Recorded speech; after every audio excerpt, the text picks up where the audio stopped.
오늘 본문에 있는 말씀을 가지고 요한복음 강의 31번째 시간, 우리 잘 알고 있는 말씀이죠. 진리가 너희를 자유케 하리라 라는 제목으로 말씀 전하도록 하겠습니다. 제가 한 20여 년 전에는요, 조그만한 개척교회 하나 했었어요.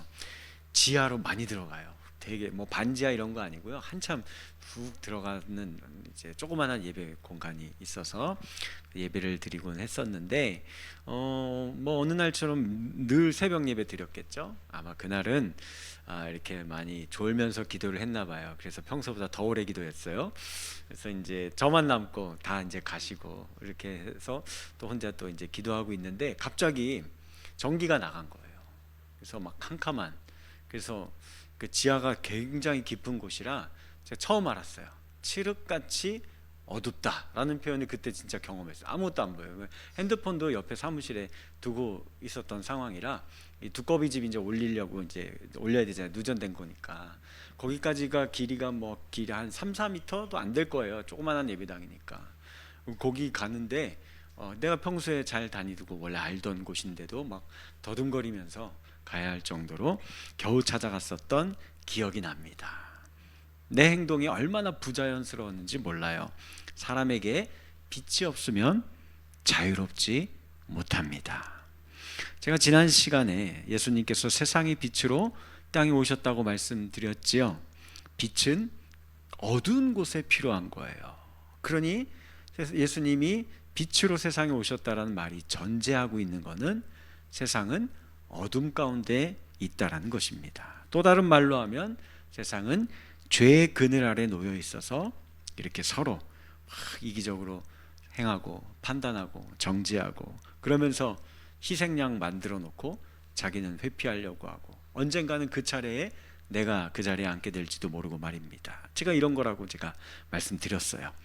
그런 우리에게 예수님은 빛으로 찾아오셨다라고 말씀드렸는데, 그 이유는 우리의 인생이 이렇게 서로 상처 입히면서 살아가는 무가치한 인생이 아니라 한 분도 예 없이 모두가 다 하나님께서 지으신, 그리고 하나님께 보냄받은 존재로서 살아가는 인생이다. 그래서 그 예수님을 통해서 이제 하나님의 눈으로 세상을 보고 내 옆에 있는 사람들을 보게 해주시려고, 못 보던 걸 보게 해주려고 빛으로 예수님 오셨다라고 말씀드렸어요.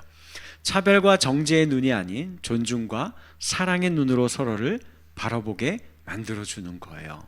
이것이 우리의 삶을 진정으로 자유롭게 만들어주는 겁니다. 그래서 이어서 예수님이 그 유명한 말씀을 이제 오늘 본문에서 하시는 겁니다. 32절 말씀 시작.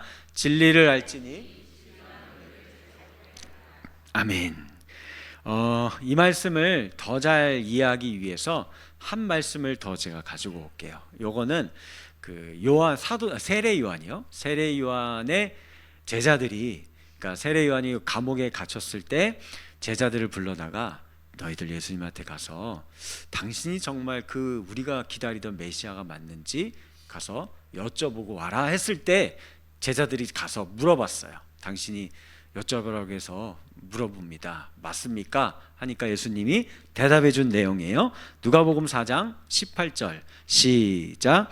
주의 성령이 내게 임하셨으니 이는 가난한 자에게 복음을 전하게 하시려고 내게 기름을 부으시고 나를 보내사 포로된 자에게 자유를, 눈먼 자에게 다시 보게 함을 전파하며 눌린 자를 자유롭게 하고 라고 말씀하고 계세요.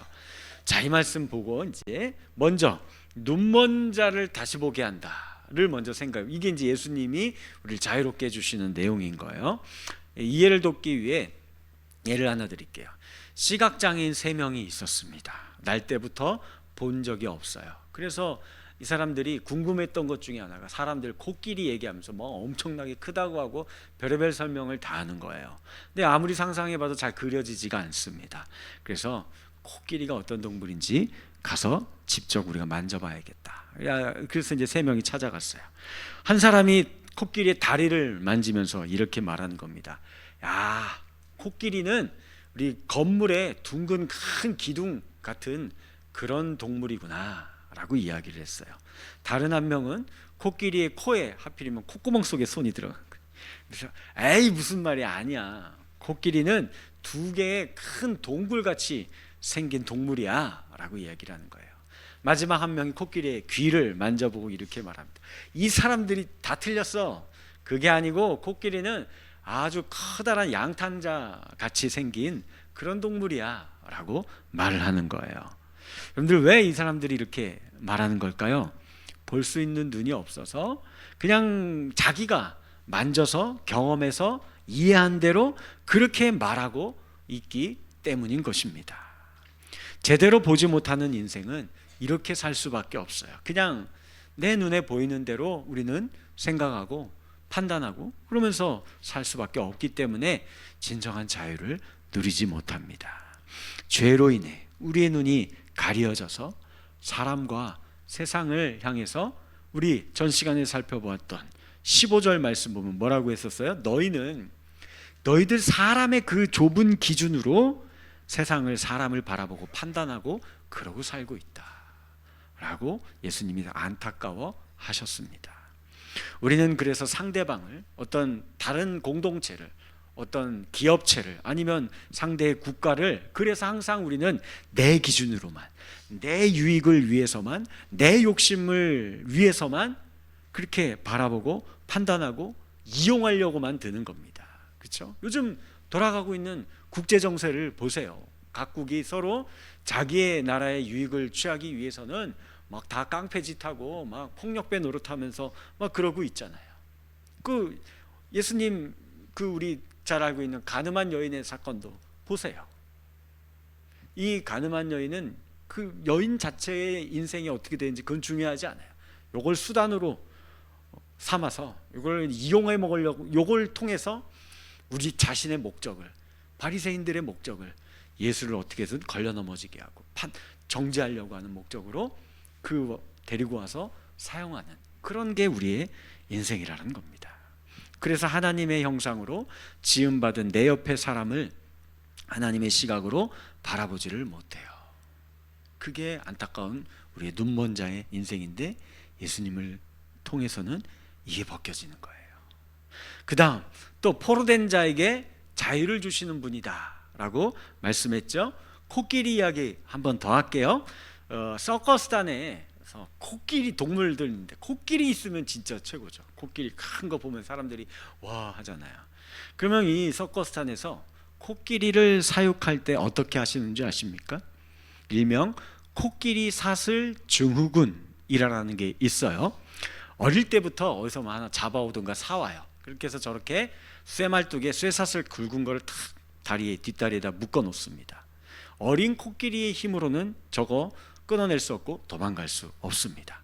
이제 도망가려고 막 시도를 해보죠. 이리 가봤다 저리 가봤다 멀리 가보려고 하지만 못 벗어나죠. 그 쇠사슬 반경 테두리 안을 절대로 벗어나지를 못해요.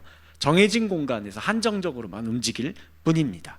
이런 경험이 1년이 되고 2년이 되고 오래 쌓여요. 그러고선 어른이 된 코끼리는 이제는 쇠사슬에 묶어놓을 필요도 없습니다. 그냥 밧줄에다가 그냥 묶어놔도 어릴 때의 그 경험은, 길들여진 경험이 있기 때문에 이게 뒷다리 쪽에 뭐가 줄이 팽팽한 느낌만 나면 아 여기 이상은 내가 원래 못 가는 거, 가면 안 돼 해서 나갈 시도 자체를 안 하고 그냥 거기 그렇게 있게 된다라고 합니다. 요건 거예요. 이거 우리 사람의 인생을 올가매는 거, 이게 올가매는 거거든요. 우리를 포로로 만드는 거예요. 이런 게 많이 있어요. 예를 들면 시대적 배경이 사람을 올가맵니다. 예를 들면 우리가, 저와 여러분들이 일제강점기에 태어났다라고 해보세요. 제 이름이 장재혁일까요? 아니요, 낙가무라상이에요. 제가 이제 열심히 농사를 지어도 그거 뭐 한 90% 전부 다 수탈해가고, 그죠? 먹을 것도 별로 없이 눈치 보면서 살아야 되는 거예요. 이 우리 지금 자유한 시대에서 태어난 게 이게 얼마나 우리가 축복인지 이걸 감사해야 되는 겁니다. 또 하나, 정치적 배경이 또 우리를 올가매기도 하죠. 북한과 같은 독재 정권은 언론의 자유가 없고 종교의 자유가 없잖아요. 그거 할 수 없어요. 또 사람에게도 우리 올가매요. 그죠? 결혼을 했는데 이게 집안이 보통이 아니, 시집살이가 장난이 아닌 겁니다. 그러면 어떻게 되죠? 며느리에게 자유가 있어요? 자유가 없습니다. 이 추석 벌써 한 3일 전부터 가 있어야 돼요. 이제 막 가서 음식 막 며칠씩 막 가고 허리가 막 아플, 그렇게 되는 거예요. 또 연세 드신 부모님들은 자유할 것 같습니까? 우리 자식 새끼들 눈치 얼마나 보면서 사는지 아세요? 자유롭지 못하게 그렇게 또 살아가요. 이런 것도 있어요. 오늘 완전히 현대 과학이 문명이 굉장히 발달한 시대잖아요. 뭐 AI가 막 나오고 막 이런 시대인데 무지와 미신적인 요소가 얼마나 우리 사람들을 올가매는지 아십니까? 최신식 현대 건물을 다 지어놨죠. 근데 가보세요. 어떤 건물에도 4층이란 건 존재하지 않아요. F층만 있지. 다 그렇게 사는 거예요. 이사를 가려고 할 때는 항상 어떤 날을 받아야 돼요? 손 없는 날. 우리 기독교인들이 그거 더 많이 따져요. 막 그래서 받아야 되고, 결혼할 때에도 어떻게 해야 돼요? 기리를 받아야 돼요. 그래서 막 우리 장로님들 권사님들 가가지고 막 몰래 가 기리 받아오고 막. 혹시 그런 적 있어요? 그러면 안 돼요. 이런 게 얼매여서 이렇게 살아가는 거예요. 그리고 뭐니 해도 뭐에 매여요? 돈에 얼매이는 겁니다. 여기 계신 분들 대부분이 다 그렇게 은행빚에 노예로 살고 계시잖아요. 카드값 이런 거 맨날 돌아오고 대출 받은 거 이자 갚으면서 그냥 평생 살다가 끝나는 인생입니다. 힘든 세상이에요.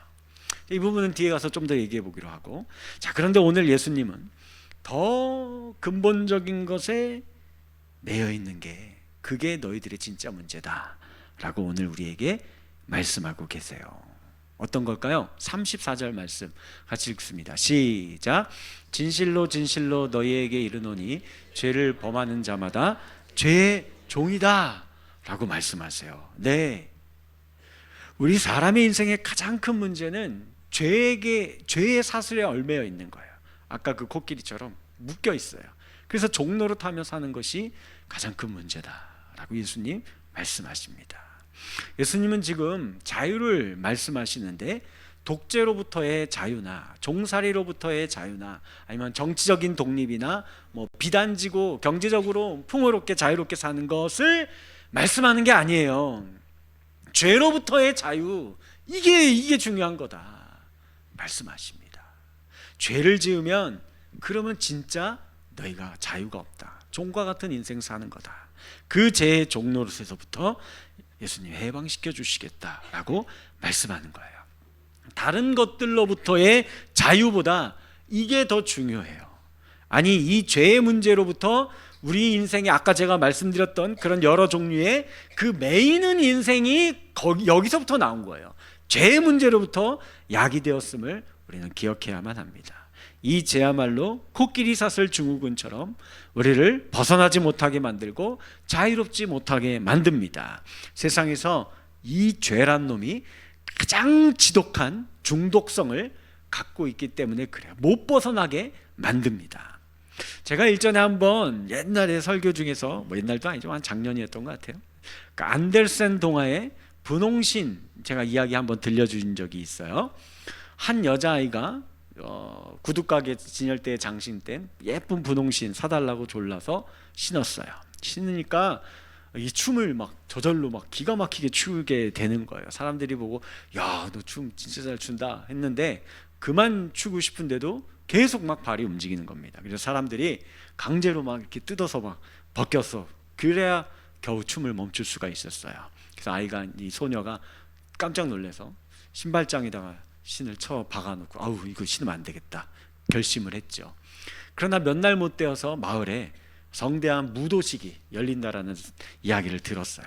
그래서 이제 이 아이가, 또 소녀가 상상을 하는 거죠. 야, 내가 이 신을 신고 춤을 추면 얼마나 많은 사람들이 나를 바라봐주고 또 박수 쳐주고 할 텐데, 그걸 생각하니까 막 흥분이 되는 거예요. 그래서 또 신발에 손이 가서 신발을 신고 춤을 추니까 사람들이 처음에 너무 좋아했죠. 근데 또 멈춰주지 않는 겁니다. 이번에는 사람들이 막 뜯어내려고 해도 안 뜯어져요. 그래서 결국은 이 소녀가 계속 춤을 추면서, 무도회는 이미 끝났는데 마을 밖을 벗어나서 숲속에까지 들어가요. 며칠을 그렇게 춤추면서 계속 다니다가 숲속 안에 한 오두막이 있었는데 거기는 사형 집행인이 살고 있는 곳이었어요. 그래서 이 소녀가 울면서 하소연하죠. 도끼로 제발 내 발을 잘라주세요. 그래서 도끼로 절단하자 그제서야 소녀가 춤추는 걸 멈추었어요. 그러나 이 소녀의 발이, 잘라진 발이 담겨있는 신은 계속 추면서 숲속으로 들어갔다라는 잔혹, 잔인하죠. 잔혹동화입니다. 이게 죄예요. 인간은 결코 이 죄의 유혹을 이길 수 없습니다. 도박을 하다가 오른손이 잘리면 어떻게 돼요? 이거 이렇게 하고 왼손으로 이렇게. 왼손 잘리면 어떻게 돼요? 발로 이제 막 하려고. 그게 우리 인간의 모습이에요. 결국 이 죄의 굴레로 서로를 판단하고 정죄하고 미워하고 증오하고 살인하며 살아가는 것이 오늘 예수가 없는 이 세상을 살아가는 죄의 종노릇하는 우리의 현실이라는 것을 기억하시기 바랍니다. 그래도 목사님, 아니 세상에 우리를 억압하는 이 불합리한 것들 있잖아요. 그런 것부터의 자유가 중요한 거 아니에요? 그것도 있어야 되지 않습니까? 그리고 교회가 거기에 목소리를 내야 하는 거 아닙니까? 독재 정치, 불합리한 제도, 금권주의, 정의가 실종된 사회, 가진 자들의 횡포, 이런 것들로부터 우리 자유를 지켜내는 거, 이거 소중하고 중요한 거 아닙니까? 네, 맞아요. 당연히 중요합니다. 물론 독재 정치와 불합리한 제도로 인하여서 우리의 자유가 억압받고 종교의 자유가 탄압받는다라고 한다면 저부터도 분연히 일어나서 그건 잘못됐다라고 맞서 싸울 것입니다. 그러나 여러분들, 인류의 역사를 잘 들여다보시기 바랍니다. 잘 생각해 보세요. 아니, 인류까지 갈 필요 없어요. 우리 대한민국의 역사를, 근현대사를 한번 들여다봅시다. 우리 일제식민지 시대에 있었을 때 이런 일들이 실제로 있었죠. 예를 들면 이해를 돕기 위해서 영화로 설명드릴게요. 영화 암살 보신 적 있어요? 이거 잘 모를 수도 있는데 실제 있었던 황옥 경부 폭탄 사건을 기반으로 모티브로 해서 제작된 영화예요. 이거 저 영화는 몰라도 이거는 아마 들어볼 수도 있어요. 내 몸에는 구멍이 2개가 있지요. 이거 많이 제가 연습을 한 건데 안 비슷했나? 꽤 연습을 했는데 제가. 네. 그 이정재 씨가 우통 벗어서 막 이제 해방대 때 저거 그 일제 앞잡이였다 막 하니까 내가 뭐 독립운동에서 여기 뭐 상해에서 총 맞고 막 이렇게 했다 막 그거 있잖아요. 그 영화예요, 그 영화. 저게 실제 인물입니다. 영화 실제로 이제 배역은 염석진이라는 이름이었어요. 근데 그 염석진이라는 이름이 모티브가 된 게 염동진이라는 그 사람이 있었어요. 똑같아요. 초기에 같이 독립운동을 했다가 잡혀가요. 고문당하니까 거기서 그만 굴복하고 회유가 된 거예요. 그래서 기록에 의하면 8년간 밀정 생활을 했대요. 영화에 의하면은 이제 마지막에 총 맞아서 저 사람 죽어요. 근데 실제로는 죽지 않았어요. 오히려 해방됐을 때 백의사라는 극우 테러 단체를 조직을 합니다. 그래서 이게 이제 미 군정과 이게 이제 결탁을 해서 도리어 더 위세를 떨치고 다니면서 막 이렇게 이제 뭐 빨갱이 잡아 죽인다고 하면서 더 완장차고 다녔어요, 이 사람이. 그러니까 일제 앞잡이 노릇했던 사람이 더 완장차고 반장 노릇하면서 막 돌아다니고 막 이랬던 겁니다. 물론 근데 이 사람이 6.25 전쟁 이후에 종적이 사라졌어요. 뭐 이게 전사를 했는지 북으로 끌려갔는지 그거는 이제 기록이 없대요. 하여튼 그렇게 된 거예요. 자, 제가 지금 이거 말씀드린 저 내용, 저게 뭐 야 저런 일이 있었어? 몰랐는데 이런 거예요? 아니잖아요. 우리 대한민국의 역사에 저거 얼마나 많아요. 그렇죠? 우리가 잘 알고 있다시피 일제 청사는 물 건너가고 곧바로 미국의 군정이 들어서고 한 3년이라는 이 짧은 기간 동안에 수십 개의 정당이 난립을 합니다. 서로 막 권력 잡아보겠다고 막 싸우고 난장판 피고 장난이 아니었어요. 그러다가 여순 반란 사건이 일어나고 4.3 제주 사태 같은 거 막 일어나고, 그리고 우리 민족의 최고의 아픔인 6.25 전쟁이 일어났잖아요. 결국은 광복 75주년이 분단 75주년이 되어버린 거나 마찬가지예요. 그 뒤에 우리 대한민국의 근현대사 군사정권이 들어섰게 됐죠. 우리 민주화 운동하면서, 그렇죠? 막 싸워서 피 흘려가면서 쟁취했어요. 자유를 쟁취했어요. 그러면 우리나라가 부정부패 이런 거 하나도 없고 깨끗한 정치되고 청년 결백하고 그런 나라가 지금 되었어요? 아니잖아요. 여전히 뭐 더한 것 같아요. 무슨 뭐 군사정권 때나 지금이나 뭐 별반 뭔 차이가 있는지 모르겠어요. 똑같습니다. 그 왜 그러는 것 같아요? 이거 똑같아요. 계속 다람쥐 쳇바퀴 돌듯이 계속 똑같은 일이 벌어질 겁니다. 우리가 죄로부터 자유롭지 못하기 때문에 우리 안에 있는 이 부패한 마음이, 어둠이, 이 탐욕이 이게 해결되지 않고 이게 사라지지 않는 한 어떠한 정치의 옷을 바꿔 입고 어떠한 도덕률의 옷을 갈아입고 어떠한 사법체제를 완벽하게 정비해 놓고 그 옷으로 싹 갈아입어도 똑같아요. 다시 또 다른 부패와 부정과 불의한 것들이 판을 치는 그런 세상이 될 것이라는 겁니다. 죄와 불의만 양산해낼 뿐인 거예요. 그래서 제가 한마디로 한번 정리해 보았습니다. 우리 같이 한번 읽어볼까요? 시작. 그래서 진리의 빛이 되시는 죄의 문제를 해결해 주셔야만 참 자유한 삶을 살 수 있게 되는 거예요. 밖에 옷 이거 다 아무리 갈아입는다고 해서 더 좋아 보이는 옷으로, 정치 옷으로 또 다른 어떤 법 체계를 갖다 만들어 놓고 또 다른 아름다운 도덕률과 사상으로 우리가 옷을 입는다고 해도 안 된다니까요. 속이 더러운데요. 이 안에 죄가 해결되지 않았는데, 어둠이 가득하고 있는데, 내 안에 있는 탐욕이, 내가 다른 사람들과 세상을 보는 시선이 하나도 바뀌지 않았고 여전히 내 유익을 취하기 위해서만 어떻게 하면 나 잘 먹고 잘 살까 이 생각만 하고 있는데, 밖에 있는 옷을 아무리 갈아입는다 한들 이거 안 됩니다. 그래서 31절 말씀 시작. 너희가 내 말에 거하면 참으로 내 제자가 된다라고 말씀하세요. 여기서 말하는 내 말에 거한다라는 게 무슨 뜻일까요? 집을 짓고 산다라는 뜻과 같습니다. 말씀이 집, 내 삶의 기반이 되는 거죠. 우리 집이 내 삶의 기반이잖아요. 여기서부터 내 인생의 모든 것들이 계획되고 시작되고 하는 거잖아요. 내 안의 어둠과 죄를 물리칠 수 있게 되는 겁니다. 사람은요, 잘 생각해 봐요. 자기가 평소에 생각하던 거, 마음에 품고 있던 거, 감정을 주로 많이 소비하고 쏟았던 것들에 의하여서 내 말이 나오고 내 행동이 나옵니다. 그죠? 내가 평소에 관심 있고 막 생각하고 이런 거하고는 전혀 상관없는 이런 게 잘 안 나오죠? 예. 예를 들면 이런 거예요. 내가 평소에 늘 음식에 대해서 생각해. 맛있는 음식 어떻게 하면 먹을까? 그러면 그 사람이 요리를 또 해보겠죠. 이제 뭐 이렇게 찌개도 끓여보고 이렇게 해서 요리가가 되거나, 아니면은 그 내가 요리를 몇 번 해봤는데 난 소질이 없네. 그러면 이제 어떻게 해요? 맛집에 대한 거 이제 막 연구하는 거예요. 그렇죠? 어디 가면 맛있는 음식이 있는지. 그래서 그 사람한테 물어보면 이제 알려주고 이렇게 하거나, 아니면 맛있는 음식을 먹고 이렇게 잘 판별하거나 평가할 수 있는 이런 사람이 될 것입니다. 또 예를 들면 음악을 좋아해요. 매일같이 음악에 대해서 생각하고 내 안에 늘 악상이 떠오르고 노래와 멜로디가 흥얼거리고 음악이 너무 좋은 거예요. 그런 사람이 뭐가 되는 거예요? 가수가 되거나, 아니면 악기를 연주하는 사람이 되거나, 아니면 곡을 이렇게 작곡하고 이런 사람이 되고, 아니면 그거 아니라도 하다못해 음악 감상하는 게 너무 좋아서 늘 이어폰, 헤드폰 꽂고 다니고 뭐 음악 듣고 뭐 이렇게 하는 삶을 살게 되는 겁니다. 마찬가지예요.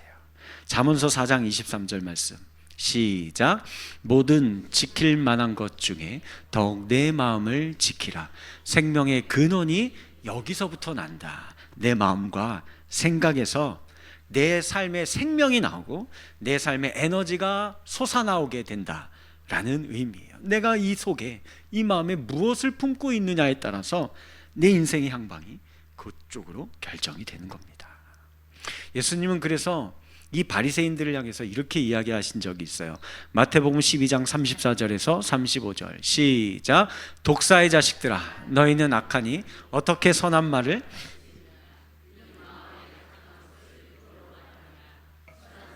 그 쌓은 선에서 선한 것을 내고 악한 사람은 악한 것을 내느니라. 아멘.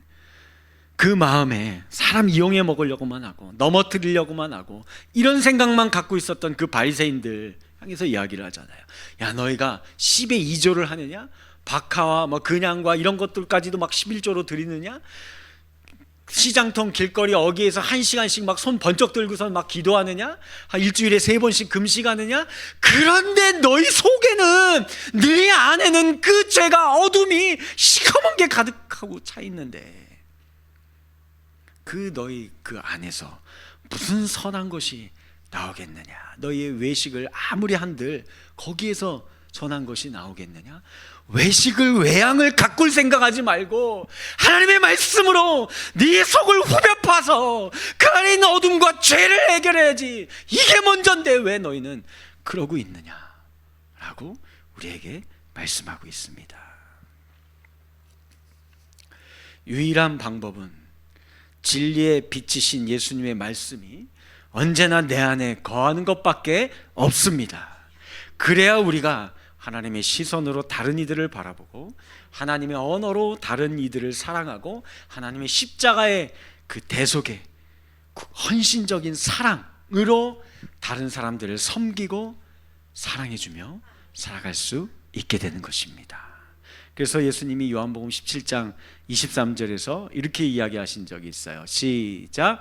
아버지여, 아버지께서 내 안에, 내가 아버지 안에 있는 것 같이 그들도 다 하나가 되어 우리 안에 있게 하사 세상으로 아버지께서 나를 보내신 것을 믿게 하옵소서. 아멘. 아버지가 내 안에, 내가 아버지 안에 있는 것처럼. 그래서 그 예수님도 자신의 뜻과 생각을 한 게 아니라고 제가 말씀드렸잖아요. 하나님의 말씀이 그 안에 있었기 때문에 그 말씀을 가지고 십자가도 짊어지는 이 사랑의 삶을 살아갈 수 있었듯이 너희도 마찬가지로 내가 예수님 안에, 예수님이 내 안에 거했을 때에 비로소 아버지가 예수를 그 십자가의 사명으로 세상에 있는 모든 자들이 다 하나님의 백성임을 알고 회복시켜 구원시키려고 하셨듯이 너희도 이제는 그 은혜의 삶을, 자유한 삶을 살아갈 수 있게 될 것이다 라고 말씀하고 계시는 겁니다. 그래서 아버지께서 세상을 얼마나 사랑하시는지를 저들을 통해 알게 하옵소서. 예수님 기도합니다. 진짜 예수님의 진리가 그래서 내 안에 있으면은요, 이제는 내 욕심을 위해서 사는 것이 아니라, 나만의 행복을 위해서 사는 것이 아니라 더불어 다른 이들을 위해서 살아가는 게, 섬기며 살아가는 게 너무 즐거워요. 행복합니다. 너무 기뻐지게 되는 거예요. 죄를 용서받고 죄를 극복하였기 때문에 하나님과의 관계가 회복되었기 때문입니다. 입에서는 찬송이 흘러나오고 가슴 깊은 곳에서는 감사와 기쁨이 넘쳐납니다. 세상에 어떠한 고난이 찾아와도 능히 이겨낼 수 있는 이 내적 힘이, 예수님의 말씀이 내 안에 주어진 거예요. 세상의 평판으로부터도 이제는 자유하게 되고 사람들의 평가의 말들로부터도 자유롭게 돼요. 왜요? 나를 진짜 아시는 이는 그게 하나님이신데, 그분은 나를 판단해 주지, 그분만이 나를 진정으로 판단해 주실 수 있는데, 그분은 나를 여전히 나를 사랑한다 라고 말씀하고 계시기 때문입니다. 돈이 없어도 불편함은 느낄 수 있겠지만 그것 때문에 불행하거나 좌절하거나 낙심하지 않게 됩니다. 오히려 돈은 필요한 다른 이에게, 연약한 사람이나 우리 젊은 다음 세대의 어린 친구들에게 이게 흘려보내면은요, 예를 들면 제가 뭐 세네 식구 나가서 거하게 외식하면 한 10만 원 먹는다고 해봐요. 그거 내 입으로 한번 10만 원 들어가 봤자 한번 아이고 맛있었네 끝이잖아요. 그거를 그 다음 세대 친구들에게 보내봐요. 그거 30배, 60배, 100배로 결실을 맺습니다.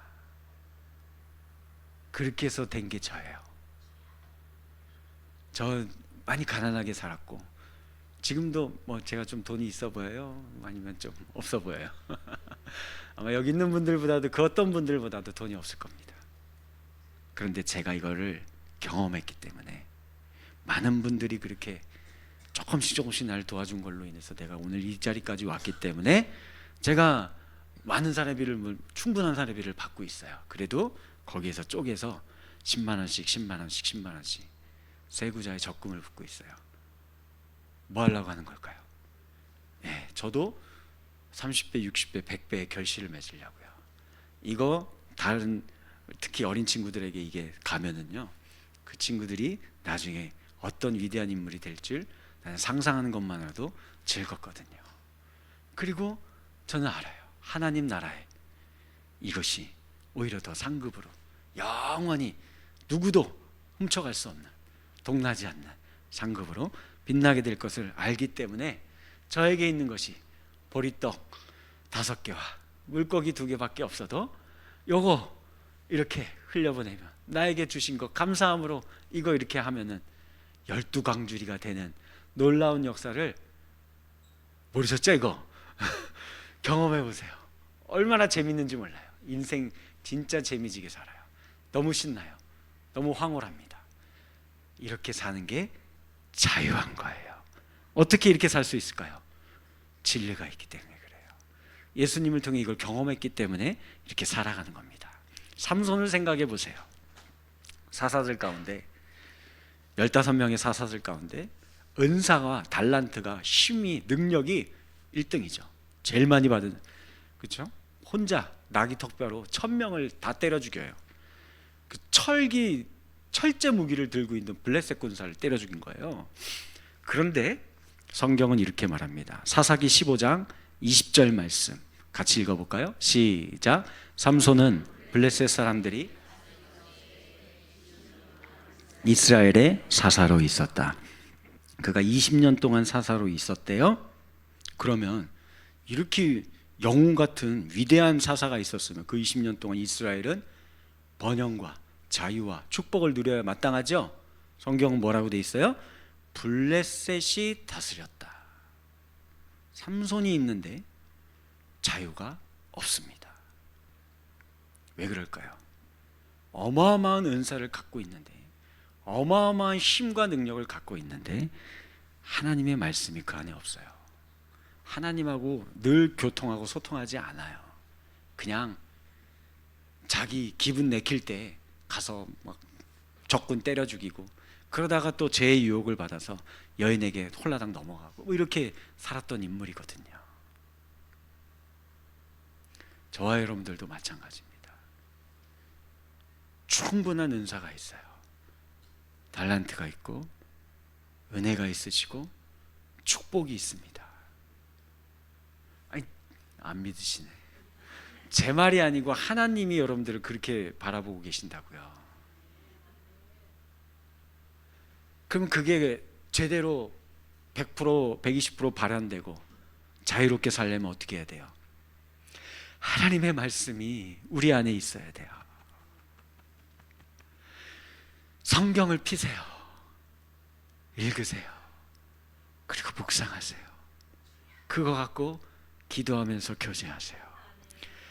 하나님이 여러분들에게 말씀할 겁니다.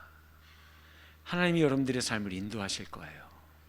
이 세상의 삶과는 완전히 다른 자유로운 삶으로 여러분들의 삶을 이끌어 주실 것입니다. 틀림없이 믿으세요. 그렇게 안 되면 하나님한테 가서 따지세요. 하나님이 그렇게 하라고 해서 했는데 왜 그럽니까? 하고, 하나님, 미안하다, 그렇게 해줄게 하실 겁니다. 누구든지 다 그렇게 해주실 거예요. 이 길밖에 없습니다. 우리 인생의 진정한 자유를 누릴 수 있는 것, 주의 말씀을, 예수 그리스도를 품고 그 안에서 살아갈 수 있는 진정한 자유한 인생들이 되어지시기를 주님의 이름으로 간절히 축복합니다.